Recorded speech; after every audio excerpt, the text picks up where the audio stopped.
Hello，大家好。今日呢段片咧係關於天主教係唔係拜聖母。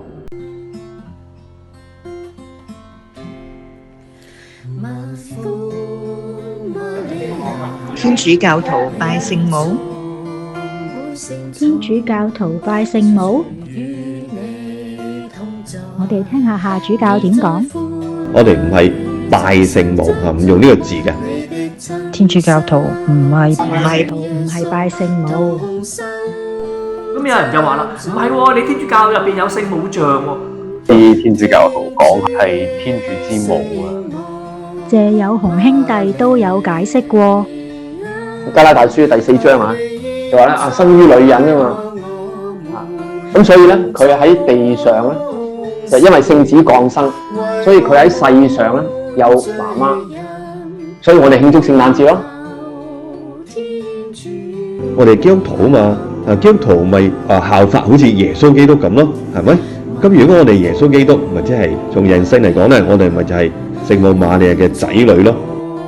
咁其實我哋對聖母嘅係乜嘢呢？我哋對聖母嘅就係恭敬，即係等於我哋尊敬啊，或者係恭敬我哋嘅母親或者我哋嘅長輩一樣。係敬禮，係敬禮，係敬禮聖母。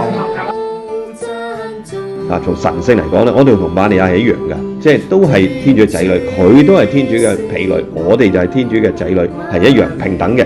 但係從人性嚟講咧，即係從耶穌呢個人性以瑪利亞作為佢嘅母親，所以我哋咧都可以稱瑪利亞係我哋嘅母親。你唔單止有聖像，有聖母經喎。我哋聽下夏主教點講。講翻我哋對聖母嘅敬禮咧，咁樣仲有好多嘅唔同嘅經文啦，尤其是咧值得推崇嘅，或者大家好熟悉嘅就係玫瑰經啦。咁玫瑰經咧，當然我哋不斷咧即係當中咧重複好多次呢個聖母經啦，係嘛？咁但係咧，大家要留意佢嗰個核心咧，其實係一個福音嘅撮要嚟嘅。20個奧蹟，無論係歡喜啊、光明啊、痛苦啊、榮福啊，全部咧。大家留意下，係嘛？默想乜嘢啊？耶穌咯，以耶穌為中心嘅嚇。瑪利亞咧，即係媽媽啊嘛，佢都係咧望住個仔，係嘛？望住啲仔女以仔女咧即係作為佢生命嘅中心咁都係一樣。所以咧，點解通過瑪利亞就能夠去到耶穌嗰度咧？因為瑪利亞咧時常以耶穌做中心。